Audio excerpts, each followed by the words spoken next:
So this one's awesome. I've dug a lot of pocket watches pieces and the outers, the innards, the lids, and that.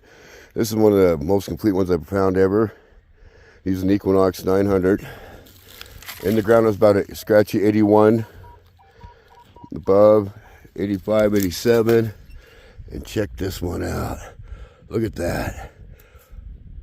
Still got the number plate in it. Oh man.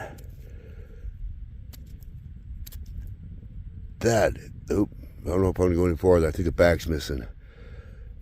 I will clean this up. Look at that.